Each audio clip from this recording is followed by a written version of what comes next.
In this video we're going to be looking at question 8, part B of the June 2014 Edexcel FP1 paper. Now there's a lot going on in this question, so I'm actually going to read through the whole question again. We've done part A in another video, but I'm actually going to read through the whole question again just to kind of make sense of it in our minds. And I've also drawn a picture which I think really helps, and if you were sitting in an exam, or at least if I was sitting in an exam, I would definitely draw a picture out because there's a lot of information going on there. So let's try and make sense of it. So we've been told that the points P given by 4k squared 8k and Q given by k squared 4k lie on the parabola y squared equals 16x. And in part A we showed that the straight line which passes through P and Q is given by this formula here. Okay, 3ky minus 4x equals 8k squared. Now we're told that the line L2 is perpendicular to this line that we've just found, L1. So this is L1. We're told that L2 is perpendicular to this. And we're also told that L2 passes through the focus of the parabola C, and that L2 meets the directrix of the parabola C at the point R.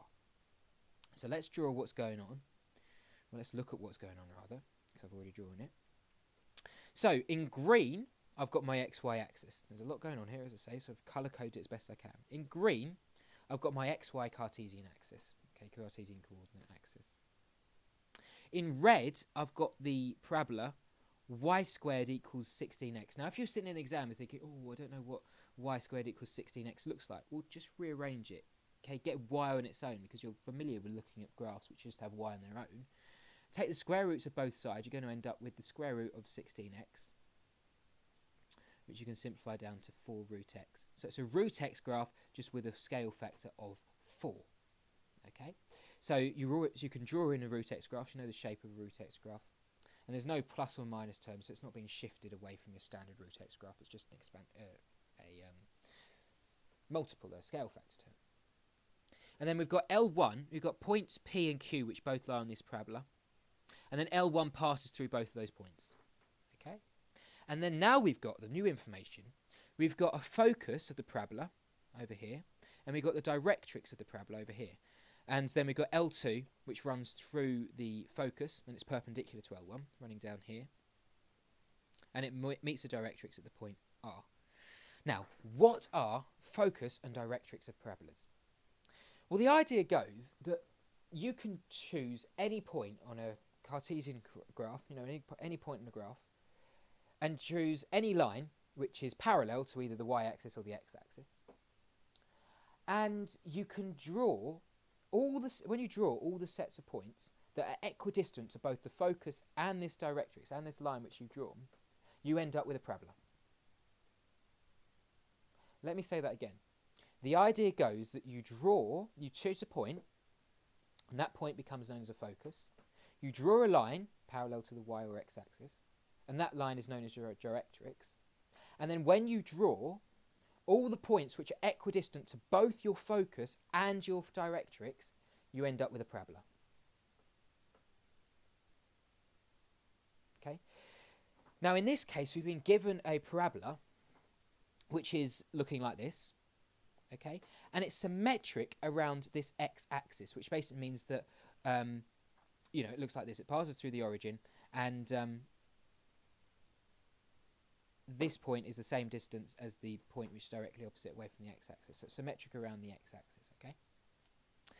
So we know then that the focus must lie on this x-axis.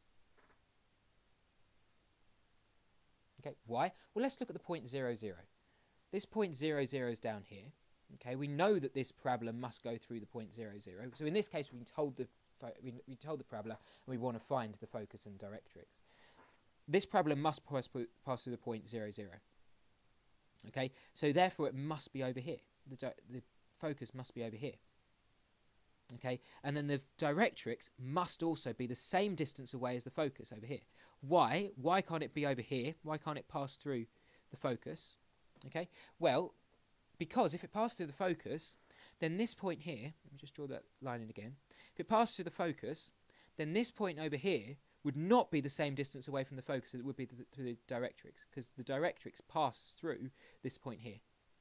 So therefore the distance from this point to the directrix is 0, but the distance from the from this point to the focus is not 0. Okay, so we can't have that. So therefore the directrix must be over here. So the focus is going to be given by some point A, 0, okay, A0, and the directrix then must be the same distance away, but away from the origin in the negative direction. So it must pass through this point here. So the directrix must be given by x minus a, x equals minus a. And moreover, we know that the equation of a parabola can be given in terms of the focus. Okay, it's given by 4ax in this case. Okay.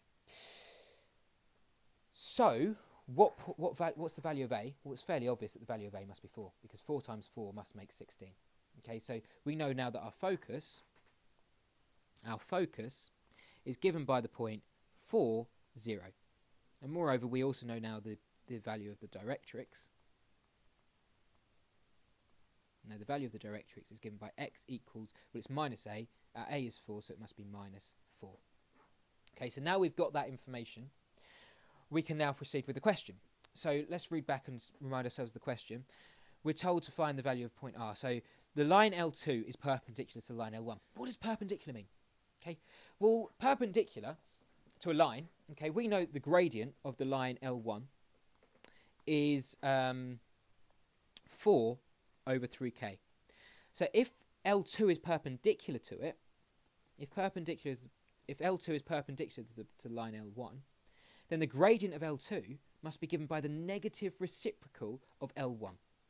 So in other words, it must be negative, flip this, 3k over 4. So we've now got the gradient of L2 because we know the gradient of L1. And that's true for any perpendicular line. If you've got the gradient of a line, you can always find the gradient of the perpendicular line just by finding the negative reciprocal.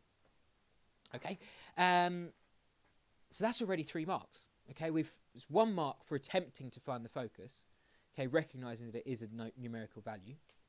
So you don't even have to get the focus right. Just recognising the focus as a numerical value is 1 mark. And then recognising that the directrix will be given of some equation like this will be worth another mark. And then attempting to find the negative reciprocal of your line is worth another mark. So that's already 3 marks. You don't even have to get the numbers right. You already get 3 marks. Okay, they may not be always as generous as that. So that's 3 marks that we've already got. Now, we're going to use this. I mean, we basically need to find the equation of the line L2. We need to find the equation of the line L2. And we're going to do that by using our old friend, this thing. Y minus y1 equals m times x minus x1. Right, we use that in the part A as well. And basically, this relies on us knowing the gradient of L2. Well, we do. It's negative 3k over 4. It's negative 3k over 4.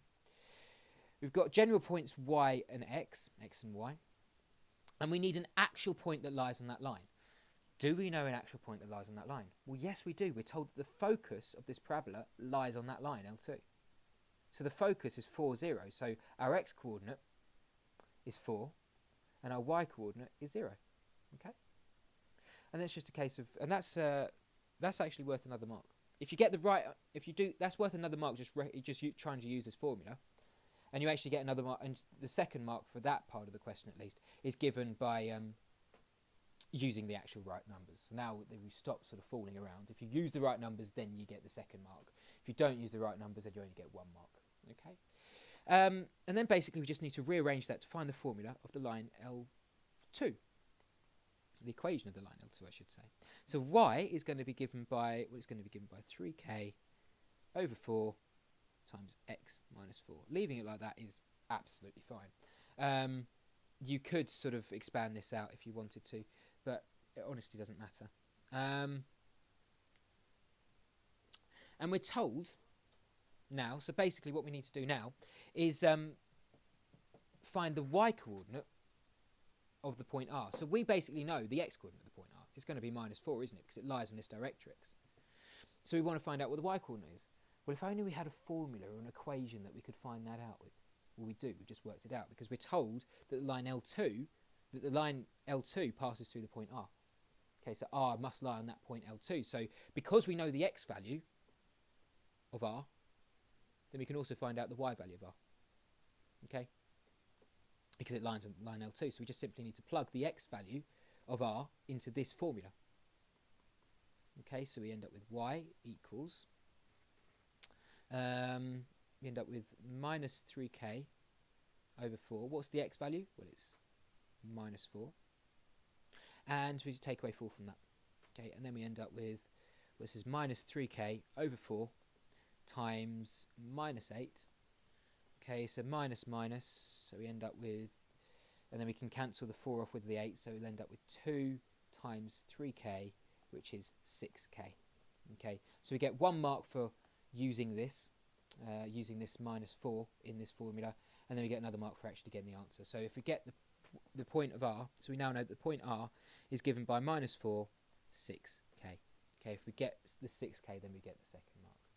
Okay, there's a lot going on there, but I think if you draw the art, if you draw what's going on, okay, and if you know what focus and directrix are, which you should do, if you're still a little bit unsure, there are plenty of good videos out there which can sort of explain that quite well.